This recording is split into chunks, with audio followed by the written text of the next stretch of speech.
Well, I think essentially this nuclear summit was a public relations operation on the part of the Obama administration. The focus, and particularly the media focus, was on nuclear terrorism and the impending dangers of a nuclear attack by Islamic terrorists, namely Al-Qaeda. The main threat, according to both the Bush and Obama administrations, is that Al-Qaeda constitutes a nuclear threat, that Al-Qaeda has the capabilities of launching a nuclear attack, of obtaining nuclear materials, and all this, of course, started prior to the war on Iraq, when Colin Powell actually presented indications of a dirty bomb attack, radioactive dirty bomb attack on US cities. And since then, it's been incorporated in military documents. And what I think is disturbing about this summit in Washington is the fact that the real threat to global security is nuclear war between countries. It's not Al-Qaeda, which in any event is known to constitute an intelligence asset of the CIA. It's an elusive network of organizations.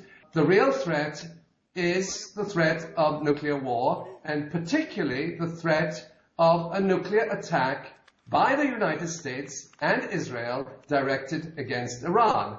These preparations have been ongoing since 2004, and with the stockpiling of weapons of mass destruction, including nuclear weapons, and they are directed at Iran, and certainly Israel is part of that military alliance. I think that if Israel is to launch those actions against Iran, they will be coordinated with the United States and its NATO partners. Israel will not launch a war on its own. Its air defense system is integrated with that of the United States and NATO. But certainly the danger is there. Israel is a nuclear power. It has very significant capabilities. According to some experts, Israel's nuclear capabilities exceed those of Great Britain, in other words, the United Kingdom.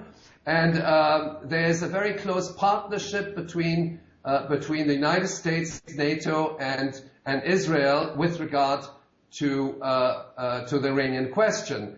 I do believe that the purpose of these various initiatives is essentially to prepare the public for a possible extension of the Middle East war, and it's also to neutralize any kind of opposition which might come from Russia and China.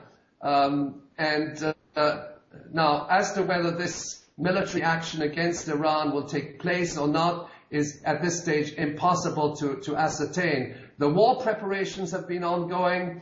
They are in an advanced state of readiness. If any kind of attack against Iran occurs, we are in a World War III scenario. And if nuclear weapons are used, then we have to decide who is behind them. It's not bin Laden. It's Obama, okay? Barack Obama as commander-in-chief and president of the United States, which ultimately has a far-reaching decision in this regard. And so, from our standpoint, the United States remains the major threat to global security. And also the fact that a U.S. president, recipient of a Nobel Prize, should insinuate that the U.S. has the right to use nuclear weapons against Iran is diabolical and criminal.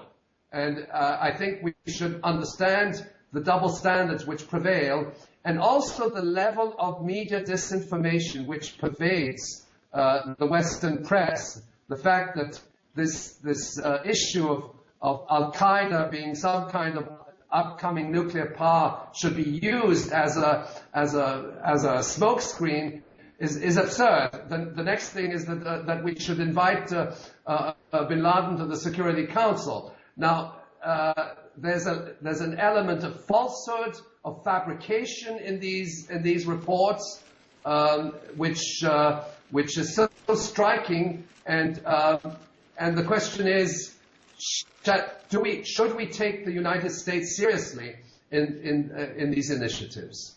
Now, at the same time, this summit was a pretext for the President of the United States to establish a dialogue with China and Russia regarding this matter.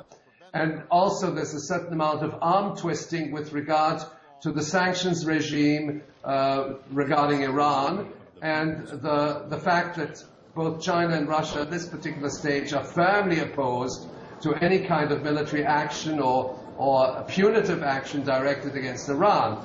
I think the main objective of Washington is to weaken Russia and China and any other nuclear state which could be in its way, including North Korea, but it's mainly Russia and China, and to dictate, to essentially establish a monopoly of weapons of mass destruction. We're not dealing with reducing the levels of weaponry in global terms.